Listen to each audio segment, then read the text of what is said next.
The forest stretched out like a living wall, dark and impenetrable. To the townspeople, it was a place to fear, a boundary between the world they knew and something older, something forgotten. Legends told of things lurking beyond the trees, creatures that whispered in the night, and shadows that moved with a will of their own. Ryan never believed the stories. He was 17, reckless, and fueled by a restless spirit. The forest was his challenge. A place to prove he was braver than the fear. He and his 3 closest friends had planned the trip for weeks. Their backpacks were packed with enough supplies for 2 days: tents, flashlights, food. They joked about the monsters, daring each other to venture further into Black Hollow than anyone else dared. On the first day, the forest was deceptively calm. Birds chirped, leaves rustled in a gentle breeze, and shafts of sunlight broke through the canopy.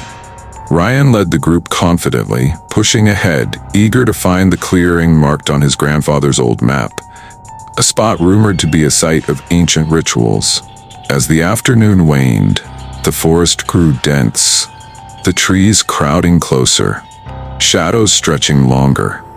The air became cooler, thick with the scent of moss and earth. The path became barely visible, swallowed by roots and underbrush. Then, as dusk settled, Ryan stepped forward, laughing at a joke from one of his friends, and disappeared. One moment, he was there. The next, gone. Panic erupted. Flashlights flashed frantically through the trees. Calls for Ryan echoed, swallowed by the growing darkness. The friends searched blindly, but the forest seemed to swallow his scent, his presence, as if he had simply vanished into thin air. Hours passed. The others returned to town, calling for help, their voices trembling. A search party formed, combing the woods with dogs and radios. 3 days later, just as hope began to fade, Ryan stumbled out of the forest. His clothes were torn and dirty. Cuts and bruises marked his pale skin. His eyes, once bright and full of life, were dull, like windows into a lost soul. He didn't speak. At first, Ryan's return brought relief, but it quickly turned to dread. He avoided sunlight, flinching away from its warmth like it burned him. At night, strange sounds echoed from his room, soft whispers in a language no one could understand, low growls that weren't human. His friends tried to reach him, but he was distant. Sometimes, they caught him staring into the void, his eyes empty, as if someone or something was watching him from the darkness. His parents called doctors, specialists, therapists, but no diagnosis could explain the shadows in his mind. One night, Ryan's mother woke to the sound of him talking. She crept to his door, pressed her ear to the wood. His voice was calm but strange, speaking in broken phrases that sent a chill down her spine. "They're waiting. They want me back." The words repeated like a mantra. Jenna, his younger sister, whispered that she saw a dark figure in Ryan's room. Tall, shadowy, with eyes like burning coals. Ryan's nightmares consumed him. He screamed about the forest, about eyes watching him from the trees, about voices calling his name. One night, he disappeared again. Ryan didn't come back alone. That's what I realized the night he vanished again. His room had gone cold, freezing cold, like the breath of winter itself had seeped into the walls. The air felt thick and heavy, almost viscous, like it slowed your movements. I stepped inside cautiously, heart pounding, and the smell hit me first. Wet earth, rotting leaves, and something far worse, sulfur and decay. Ryan sat on the floor, staring at a blackened patch on the wall. His eyes were glazed, his skin pale as death. I called his name, no response. Then the whispers started. Soft at first, a trickle of voices like wind through dry branches. They grew louder, closer, until suddenly a harsh breath was right behind me. I spun around, nothing, but I could feel it, the darkness. It wasn't just a lack of light, it was alive, it moved, it pulsed, and it was hungry. In the following days, Ryan became a shadow of himself, his movements jerky and unnatural like a puppet on tangled strings. At times, he would speak in a voice not his own, deep, gravelly, cold. He told me stories no one else had lived, stories of a place beyond the trees where twisted creatures ruled and time folded back on itself. He described faces made of bark, eyes like glowing embers, and hands that reached through the soil to claim the living. One evening, Ryan vanished again, slipping out through the cracked basement window, moving silently into the night. I followed. Into the forest. The trees closed around me like jaws. I heard the crunch of leaves beneath my feet, the snap of twigs, but no sign of Ryan. Then the forest whispered my name. Soft, beckoning, like a song sung from beneath the earth. I felt eyes on me, hundreds, maybe thousands, watching from the shadows. Shapes shifted just beyond sight, branches curled like claws. The ground beneath my feet felt unstable. I called out, but the forest swallowed my voice. Suddenly Ryan appeared, but not alone.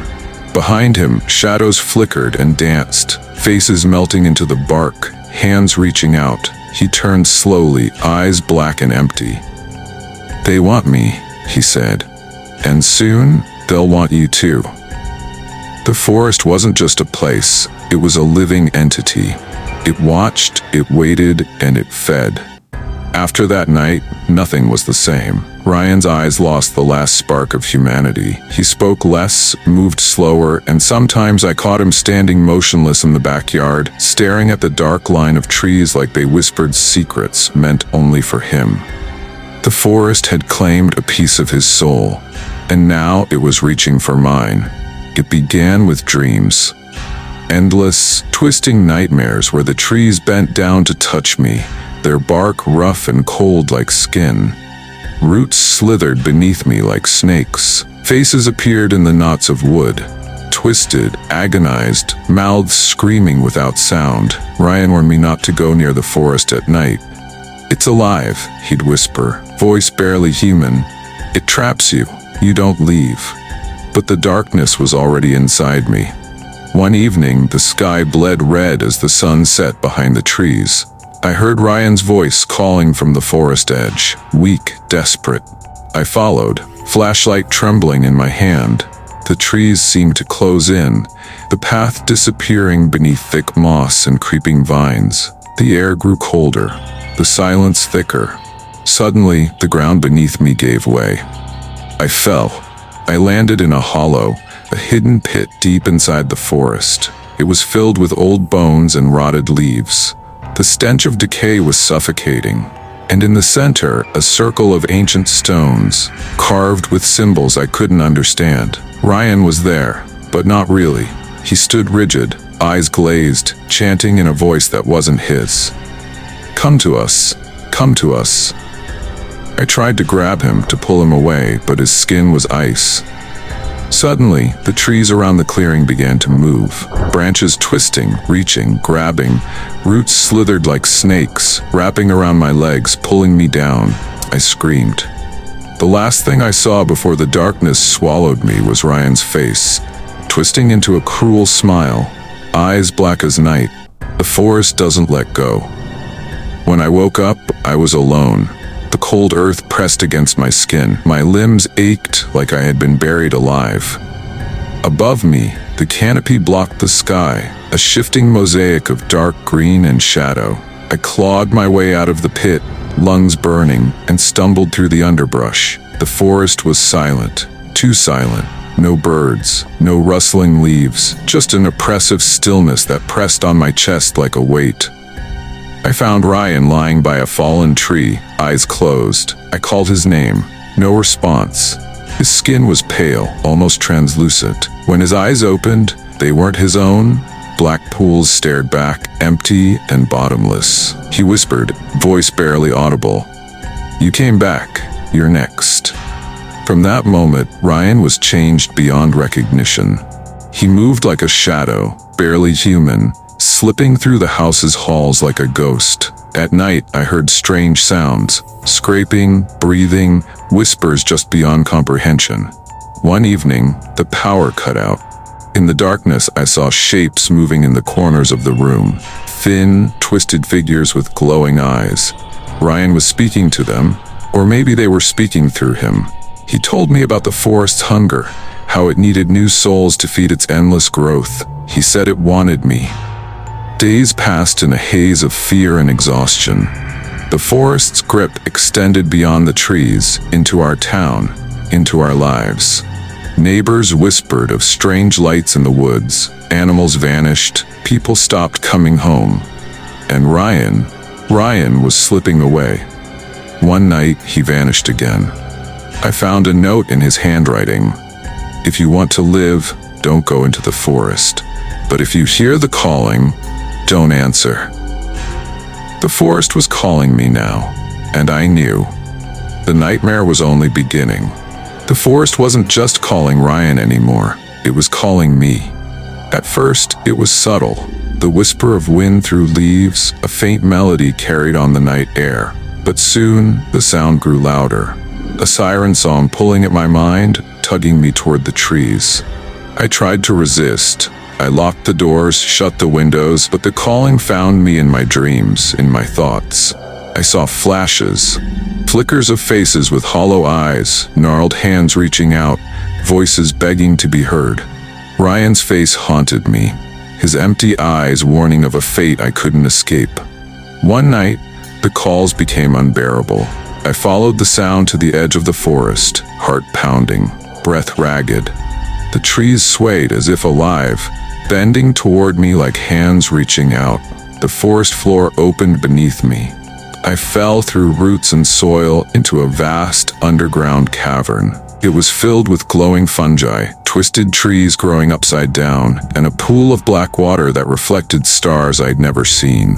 And there, standing by the water's edge, Ryan. But not Ryan. His skin was pale and cracked, eyes glowing like embers, mouth twisted in a cruel smile. He reached out. "Join us," he whispered.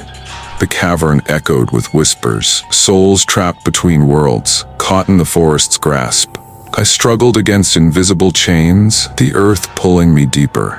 But I fought. I screamed. I broke free, bursting back through the roots, gasping for air. Back home, the calling lingered. I knew the forest wouldn't stop. Not until it had me. Not until it had us all. After that night, the calling never stopped. It haunted my waking hours, gnawed at my dreams, and seeped into every corner of my mind. The shadows in the house grew longer and darker. Windows rattled without wind. The floorboards creaked like footsteps pacing behind me. I knew I had to leave. I packed what little I could carry. A flashlight, some food, and the faded map my grandfather had left me. Ryan was nowhere to be found. The house was empty except for the lingering cold that whispered his name. As I stepped outside, the sky was overcast, the air thick with moisture. The forest seemed to breathe, the leaves rustling with a sinister purpose. The path ahead was overgrown, but I followed it, heart pounding, knowing that the forest was watching. I could hear voices, distant, layered, a chorus of the lost. Suddenly, shadows darted between the trees, shapes with glowing eyes, faces twisted in pain and rage. I ran. Roots reached out like hands, snagging at my boots. Branches clawed at my arms. The forest was alive, trying to trap me. Then, the clearing appeared. The ancient stone circle, glowing faintly under the moonlight. I stumbled inside, breathless. In the center, Ryan waited, his eyes no longer black, but empty. A hollow shell. He reached out, voice soft. "You can't escape. We belong here now." I fought the pull, every instinct screaming to run, but the forest was strong, its roots wrapped around my ankles, pulling me down. The shadows closed in, and then, light. A sudden burst, the first dawn in days. The forest recoiled, retreating like a beast beaten back. I broke free. I ran from the forest, from Ryan, from the nightmare. But the calling remains, the forest waits, and it's never done. Months have passed since I escaped the forest. I moved far away from that cursed place, hoping distance would dull the memories. The darkness, the whispers, Ryan's hollow eyes. but some things never fade. At night, I still hear the forest calling, a faint wind brushing against the window, a soft voice just on the edge of hearing, whispering my name. Sometimes I catch shadows in the corner of my eye, fleeting, shifting shapes that disappear when I look directly. The nightmares never left. Ryan's face haunts my dreams, and I wonder, is the forest still waiting? Is it patient? Or has it already claimed me too? Because sometimes, when the wind blows just right, I feel roots beneath my feet, and I remember. If you want to watch more horror movies like this, please like and comment on the video. You must subscribe to our channel and keep the bell icon all press. Thank you.